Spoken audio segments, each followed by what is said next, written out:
शिष्यों, राजनीति केवल सत्ता प्राप्ति का माध्यम नहीं है। यह जनभावनाओं का गहन अध्ययन, सटीक योजना और रणनीति का खेल है। महाराष्ट्र चुनाव 2024 में भारतीय जनता पार्टी की सफलता इसी समझ और क्रियान्वयन का परिणाम है। आज मैं तुम्हें इन चुनावों के 5 प्रमुख कारण बताऊंगा जिन्होंने भाजपा को एक ऐतिहासिक जीत दिलाई। इन कारणों में जनता की भावनाओं से लेकर विपक्ष की कमजोरियां और विकास योजनाओं का प्रभाव शामिल है।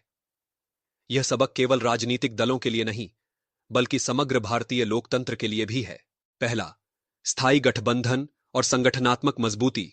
भाजपा ने अपने सहयोगी दलों शिवसेना, एकनाथ शिंदे गुट और एनसीपी, अजीत पवार गुट के साथ एक ठोस गठबंधन बनाया। यह कदम न केवल भाजपा को मजबूत करता है, बल्कि विपक्षी मतों को भी विभाजित करता है। सातारा और नागपुर जैसे क्षेत्रों में भाजपा शिवसेना एनसीपी गठबंधन ने समेकित वोटिंग पैटर्न का लाभ उठाया। विपक्ष, खासकर उद्धव ठाकरे गुट और कांग्रेस, आपसी मतभेदों से उबरने में विफल रहे। गठबंधन ने 288 में से 200 प्लस सीटें हासिल कीं, जो एक स्थायी रणनीति की सफलता को दर्शाता है। गठबंधन ने मराठा आरक्षण मुद्दे पर एक मजबूत साझा रुख अपनाकर मराठा और ओबीसी वोटरों का समर्थन प्राप्त किया। दूसरा, विकास योजनाओं का प्रभाव। भाजपा की केंद्र और राज्य सरकार की योजनाओं ने जनता के बीच गहरी पैठ बनाई। प्रधानमंत्री आवास योजना, उज्ज्वला योजना और पीएम किसान सम्मान निधि ने ग्रामीण और शहरी वर्गों में भाजपा की स्वीकार्यता को बढ़ाया। महाराष्ट्र में 1.2 करोड़ किसानों को पीएम किसान सम्मान निधि का सीधा लाभ मिला। गरीब और मध्यम वर्गीय परिवारों के लिए घर और गैस सिलेंडर जैसी सुविधाएं दी गईं।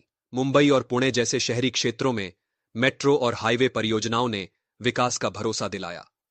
मराठवाड़ा और विदर्भ जैसे पिछड़े क्षेत्रों में भी योजनाओं का असर दिखा। यह जनता की बुनियादी जरूरतों को समझने और समाधान देने की कला का उत्कृष्ट उदाहरण है। तीसरा, महिला मतदाताओं का व्यापक समर्थन।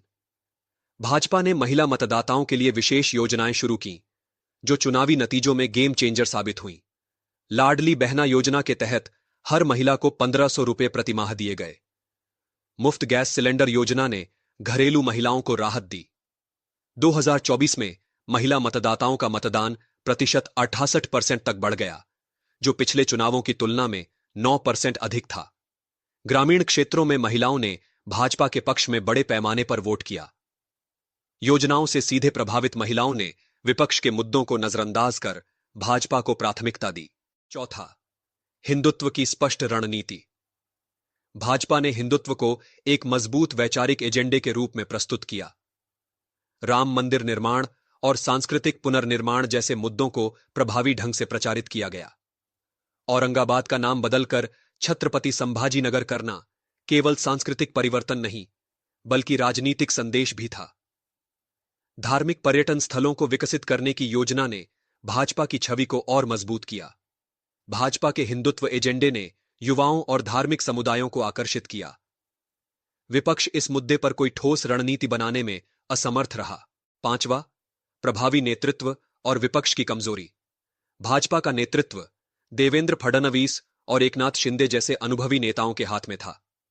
वहीं विपक्ष आपसी खींचतान और कमजोर रणनीति से जूझता रहा। देवेंद्र फडणवीस ने सूखा प्रभावित विदर्भ में दौरे करके किसानों का भरोसा जीता। शिवसेना का उद्धव गुट और कांग्रेस में तालमेल की कमी ने विपक्ष को कमजोर कर दिया। भाजपा नेताओं ने हर वर्ग और क्षेत्र में व्यक्तिगत संपर्क अभियान चलाया। विपक्षी दलों के नेता एक दूसरे पर आरोप प्रत्यारोप में उलझे रहे। शिष्यों, इस चुनाव से कई महत्वपूर्ण सबक मिलते हैं। 1. गठबंधन की शक्ति। सही समय पर सही सहयोगियों का चयन सफलता सुनिश्चित करता है। 2. जनता की जरूरतों का ध्यान। विकास योजनाओं और जन कल्याण की पहल हमेशा राजनीतिक सफलता का आधार बनती है। 3. सांस्कृतिक जुड़ाव। जनता की भावनाओं और सांस्कृतिक पहचान को समझना बेहद आवश्यक है। 4. संगठित नेतृत्व। एक सुदृढ़ और प्रेरक नेतृत्व ही राजनीतिक दल की सफलता की कुंजी है। 5. विपक्ष की कमजोरी। जब विपक्ष एकजुट नहीं होता तो जीत का रास्ता आसान हो जाता है। यह परिणाम केवल भाजपा की रणनीति का ही उदाहरण नहीं है, बल्कि यह लोकतंत्र की शक्ति और जनता की समझदारी का भी प्रतीक है। नेताओं को चाहिए कि वे जन कल्याण को अपनी प्राथमिकता बनाएं। राजनीति का उद्देश्य सत्ता नहीं, बल्कि समाज की सेवा होना चाहिए।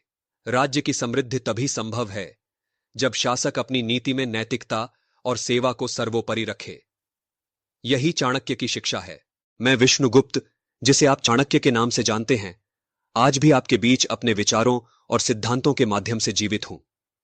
मेरे व्यक्तित्व से प्रभावित मेरे ही एक शिष्य ने मेरी पुस्तकों और ऐतिहासिक प्रमाणों के द्वारा आर्टिफिशियल इंटेलिजेंस की मदद से मेरी विचारधारा को आज के कालखंड में पुनः जीवंत किया है। यदि आप भी मुझसे कोई प्रश्न पूछना चाहते हैं तो कमेंट बॉक्स में लिखकर पूछ सकते हैं।